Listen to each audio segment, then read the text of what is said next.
Doctor, precisamente la justicia está bajo la lupa entre candidaturas independientes, la salud mental y todo lo que esta semana ha agitado a la sociedad dominicana. Comencemos por las candidaturas independientes. Quisiéramos conocer, más allá del clamor popular y social en la República Dominicana, ¿cuál es la premisa jurídica de las candidaturas independientes y qué impacto puede o no tener el fallo que hace ya más de un año emitiera el Tribunal Constitucional al respecto de esta figura? Mira, es un tema bastante amplio. Yo voy a tratar de usar un lenguaje lo más llano posible y sin mucho tecnicismo. Eh, Estamos al frente, a la puerta o a la vuelta de la esquina de un precedente funesto para la República Dominicana, porque esto puede destapar una caja de Pandora con respecto a la decisión que ha tomado o al proyecto de ley que el Poder Legislativo ha tomado la iniciativa de hacer. Si se ventila bien el caso y si se ve sin pasiones, estamos frente a un choque entre el Poder Judicial y el Poder Legislativo. Y eso es muy, muy delicado, porque lo que está pretendiendo el Congreso de la República en la Cámara Alta, en la Cámara del Senado, es dejar sin efecto la sentencia del Tribunal Constitucional marcada TC 0788-2024, que es la que establece las candidaturas independientes. Ahora bien, ¿por qué la Alta Corte o ha evacuado esta sentencia?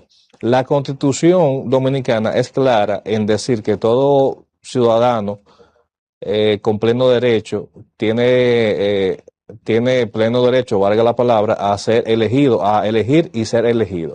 La Alta Corte entendió que había una cierta prohibición o una especie de monopolio en limitar este derecho constitucional de todo ciudadano a limitarse solamente a que si usted pertenece a un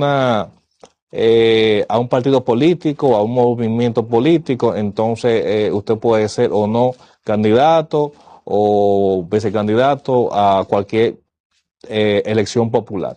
Entonces, lo que hizo la Alta Corte fue, como todos sabemos y como ustedes saben, es aplicar e interpretar lo que ya se establece en la Constitución. Pero el punto donde yo quiero llegar y el punto delicado es que fíjense que el proyecto de ley sometido por el senador Ramón Genao, si mal no me equivoco, es el nombre, es una ley, es una ley orgánica.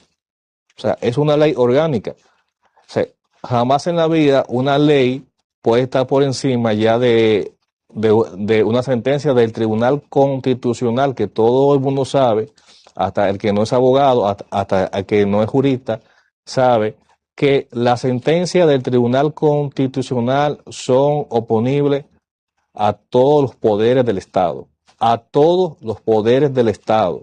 Y aquí yo hago un paréntesis. Al inicio de mi alocución, yo dije que hay un choque entre dos poderes, el poder legislativo y el poder judicial.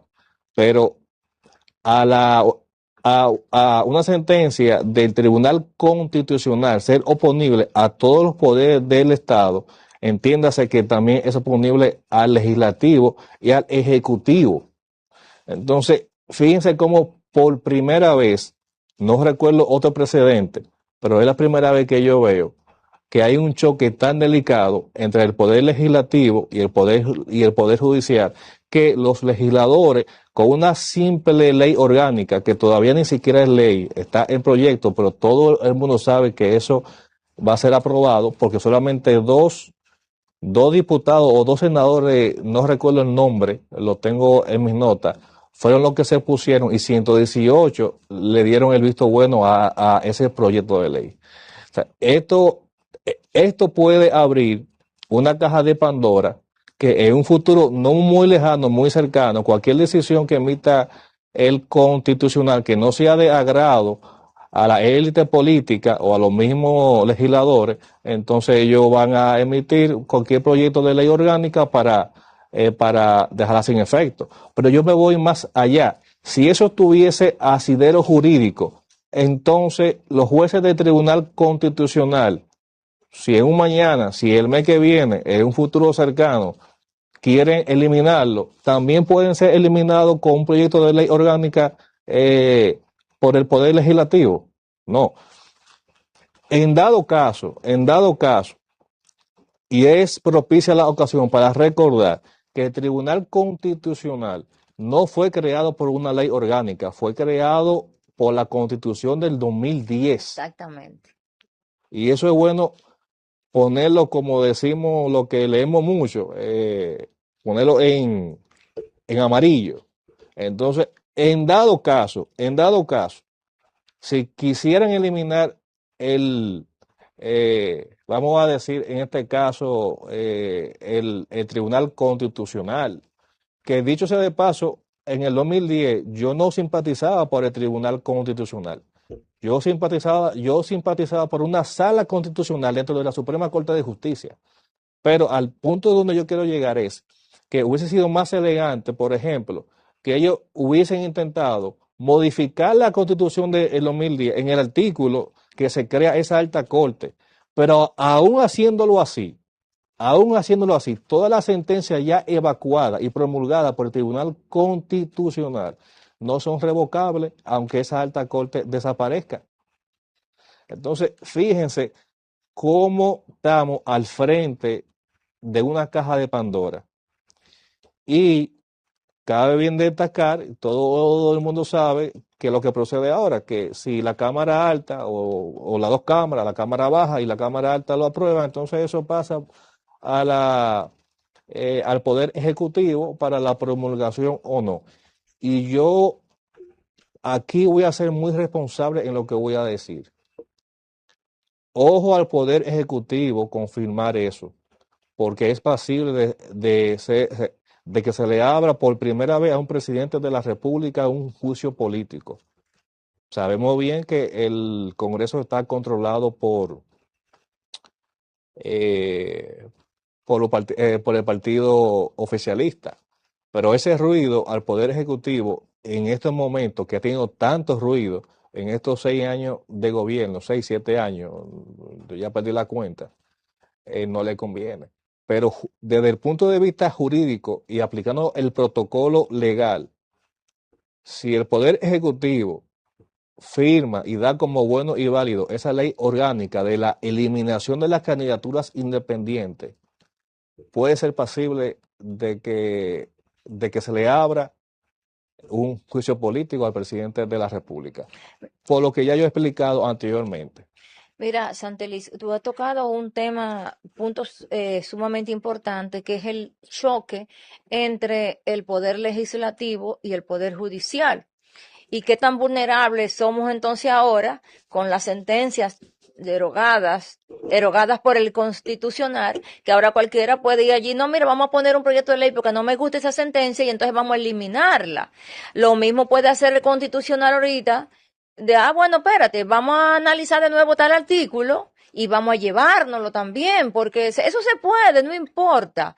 Entonces, ¿dónde nos trae eso? Usted dice que falta que ambas cámaras la aprueben, ya la aprobaron en segunda lectura ayer. El martes pasado. Sí, ya están en primera lectura aprobada las dos, ya están listas para enviarle al Ejecutivo, que fue, y yo voy a decirlo muy responsablemente, yo aquí también en este programa, la idea de que se eliminaran las candidaturas independientes salió del Poder Ejecutivo. Que nadie se equivoque con eso.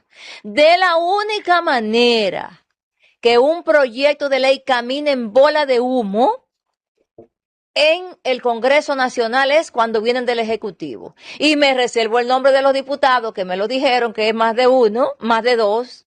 Pero no, Damari, es que todo lo que viene del Ejecutivo, tenemos que darle prioridad uno y poner en pausa todo. Entonces mi pregunta es, doctor, ¿a qué nos enfrentamos ahora mismo con esta decisión del Congreso Nacional de llevarse la Constitución del 2010 entre las patas, llevarse, porque es una figura jurídica contemplada en la Constitución de 2010, y también llevarse una sentencia del Tribunal Constitucional también entre las patas. ¿A dónde nos lleva eso y cuál es el peligro ahora mismo de nuestra democracia en ese sentido?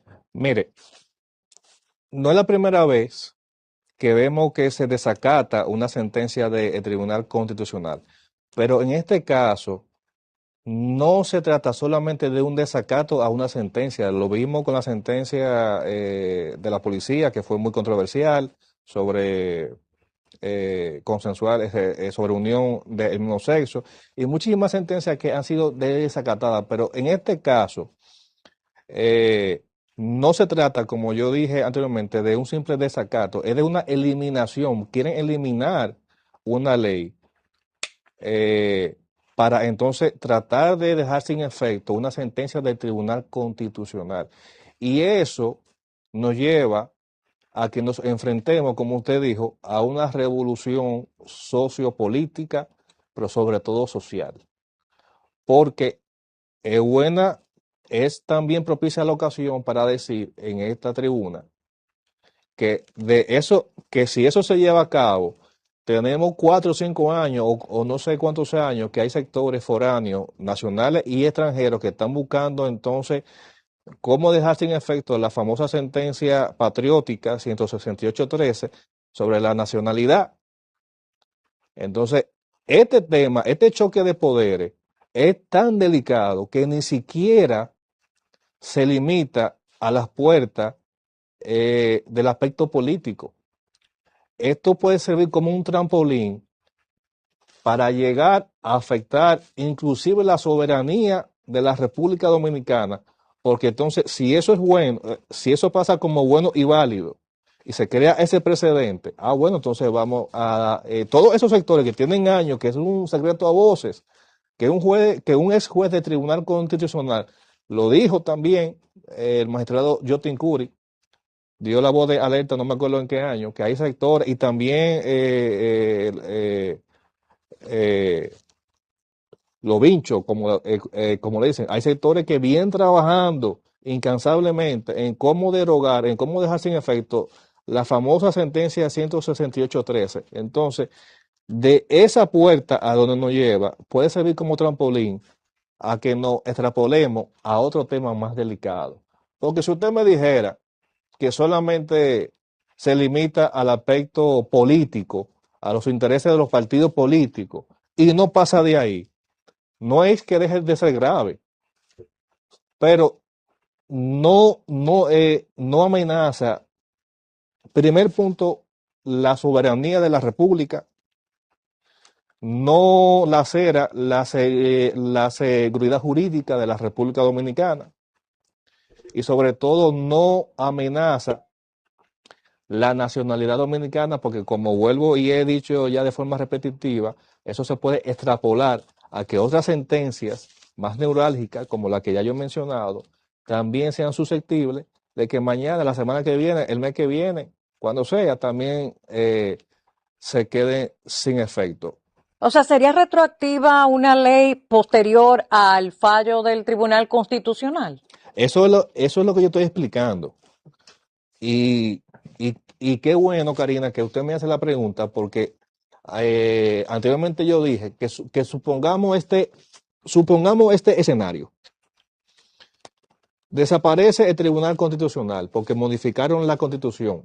Cabe destacar que esa alta corte está creada no por una ley orgánica como la que sometieron los senadores, sino por la Constitución de la República. Supongamos que modifiquen la Constitución y desaparezca el Constitucional y esa competencia vuelva otra vez a la Suprema Corte de Justicia. No hay efecto retroactivo en toda la sentencia ya evacuada de esa alta corte, aunque en un futuro desaparezca, poniendo un escenario hipotético, porque todo el mundo sabe que las leyes no tienen efectos retroactivos. Entonces, cabe destacar, y contestando la pregunta que hace Sánchez Campos, ya toda la sentencia ya evacuada, emitida y promulgada por el Constitucional, no pueden, ¿cómo se dice la palabra? No puede, no quedan sin efecto. Y aquí es que donde yo vuelvo y caigo al punto donde yo quiero caer para que el mensaje pueda llegar.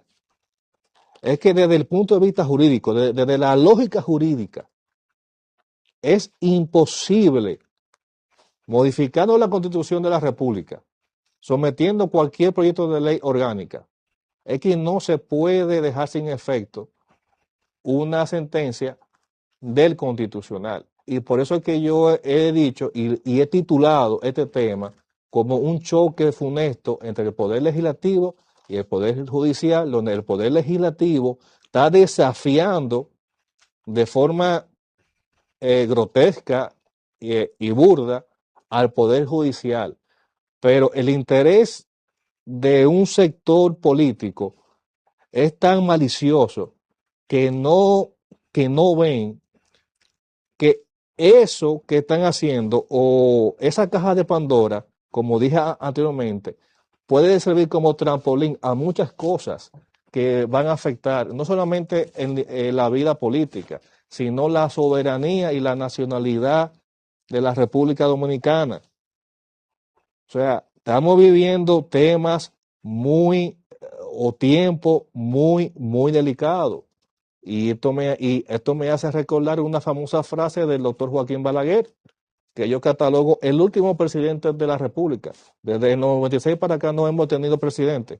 Hemos tenido mensajeros de los imperios, pero el último presidente para mí fue el doctor Joaquín Balaguer. Y dijo Joaquín Balaguer, la Constitución es un pedazo de papel, pero como que hay muchos sin cerebro, entendieron eso, que él estaba insultando la Constitución. No, él no la estaba insultando.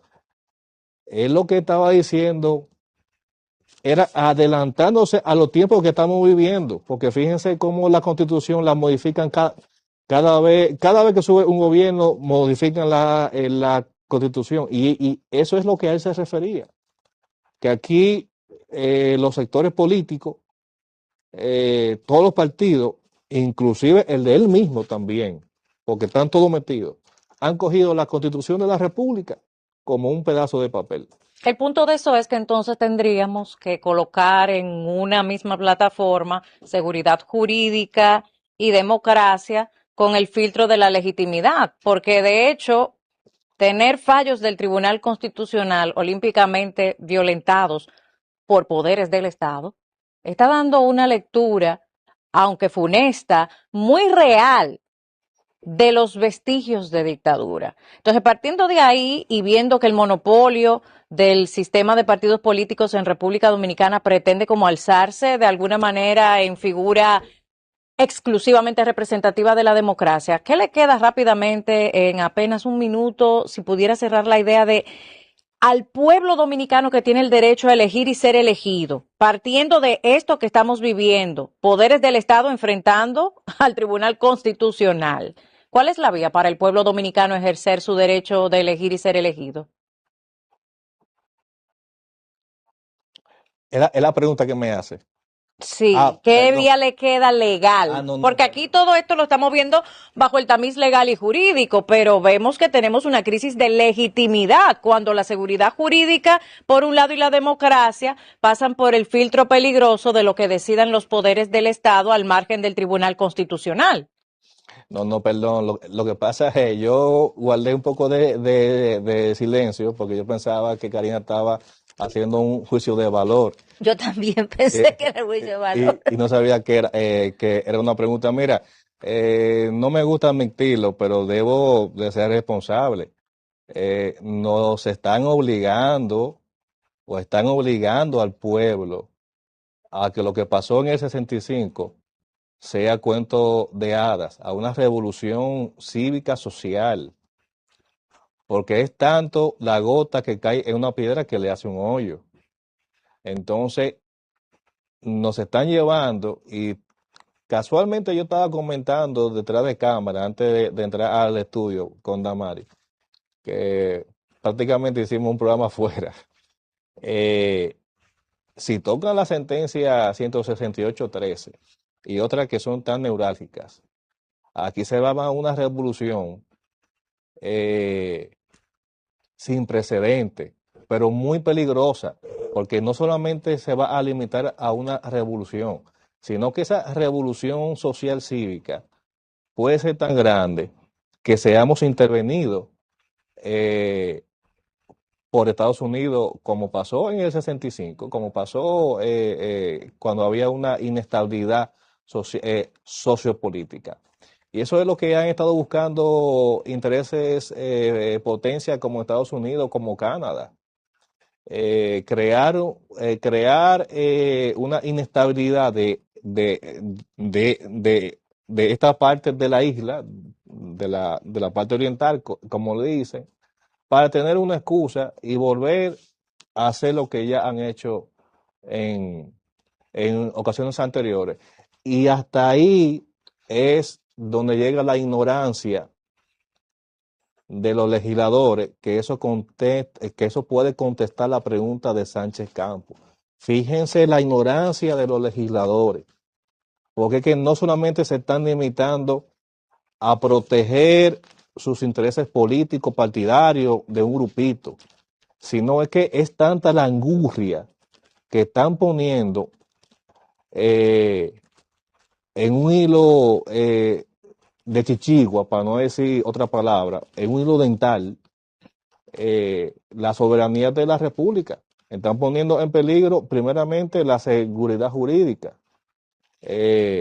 O sea que en realidad hoy estamos hablando del sistema partidario como una equivalencia de democracia monopólica, pero el hecho de hacerlo de esta manera abre las puertas entonces para que se le aplique a todas y cada una de las áreas de la sociedad dominicana. O sea, nada de seguridad jurídica y por tanto el Tribunal Constitucional es un adorno. Mire, por ejemplo, Santeli, antes de que usted termine, porque yo no quiero que usted se me vaya, porque usted acaba de decir algo muy fuerte ahora mismo y que yo le doy mucha importancia a lo que usted acaba de decir, que aquí puede pasar peor que como pasó en el 65. Y yo lo estoy viendo, yo lo estoy viendo. nos están llevando eso. Ahora, Y esa es la ignorancia de ellos. sabiendo lo que usted está diciendo, que la ignorancia de los congresistas, sabiendo que eso puede suceder, ¿cuál es el mensaje que usted le manda al presidente de la República y al Congreso Nacional con relación justo a lo que puede pasar del 1965? El mensaje que yo le doy al poder ejecutivo, en este caso vamos a llamarlo por su nombre, al presidente de la República, es que él tiene una oportunidad de oro para ser recordado como, vamos a decir, no como un patriota, sino como alguien que evitó una catástrofe, Catástrofe. exactamente, Eso mismo, no no la se palabra, preocupe. que nos están llevando, como ya he dicho en varias ocasiones, los mismos legisladores. Está en sus manos, está en su poder dentro de los próximos días evitar eso y devolver eso al Congreso y no firmar ese proyecto de ley orgánica, porque es que yo nunca he visto en todos mis años de ejercicio de derecho, y eso lo sabe hasta el que ni siquiera es abogado, cómo un proyecto o una ley orgánica puede tener más fuerza que la Constitución de la República. Cuando la misma Constitución establece, no me acuerdo en qué párrafo, que toda ley y todo proyecto de ley que vaya contraria a ella es nula de pleno derecho. El presidente tiene una oportunidad de oro para ser recordado no como un patriota, sino como alguien que evitó una situación o una posible intervención a corto plazo de la República Dominicana. Y aquí me voy a tomar unos segundos para explicar el por qué, porque no quiero pasar como sensacionalista, sino es que esa eliminación o ese proyecto de ley orgánica, presidente, eso puede abrir la puerta, la antesala,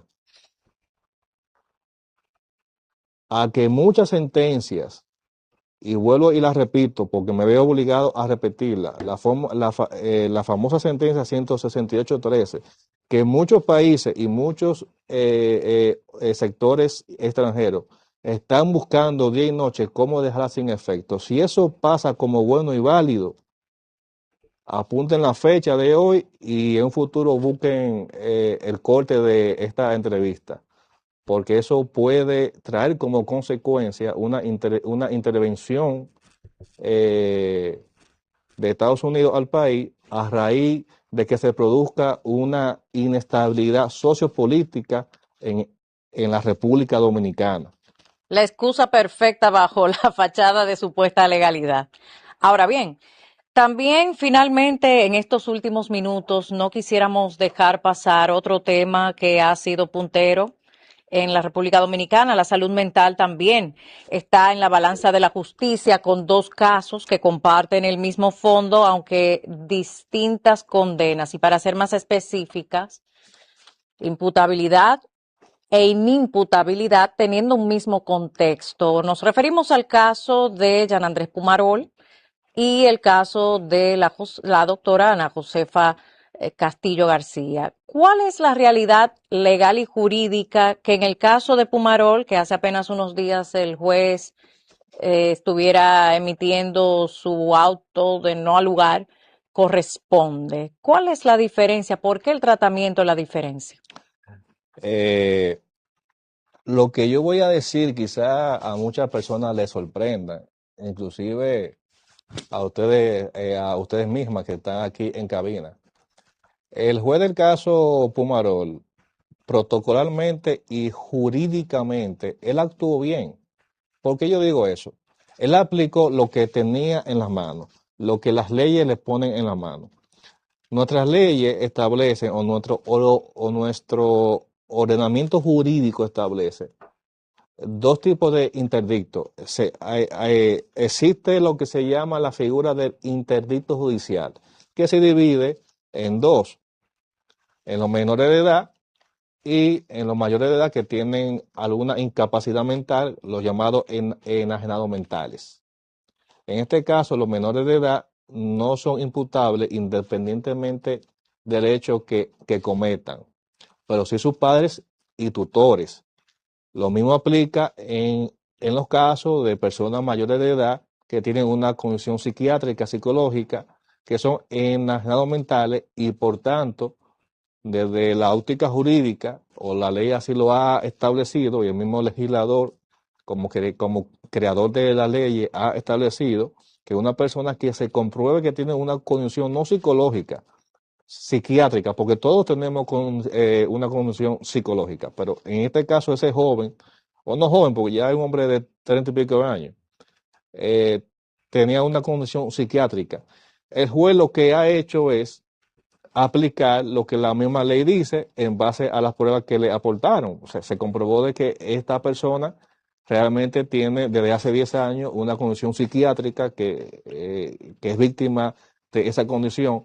Pero fíjense cómo caemos en lo que ya hemos visto muchas veces, en un vacío legal.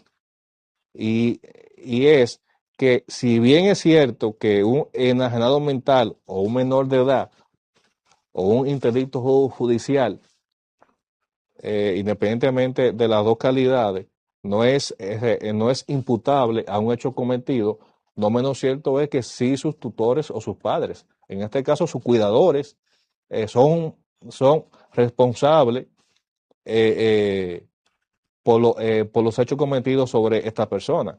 Pero aquí hemos visto una situación bastante interesante porque vimos cómo el caso que pasó hace 5 años sobre el famoso chamán Chakra, una persona que mató a la mamá de su hijo y a su hijo, si no me equivoco, y la picó y la metió en una funda eh, negra.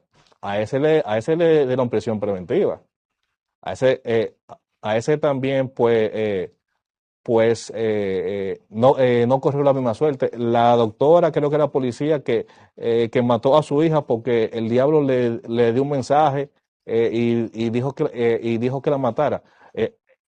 Esa La- fue condenada. y de hecho la doctora Ana Josefa García Cuello comparte el mismo diagnóstico que Yan Andrés Pumarol.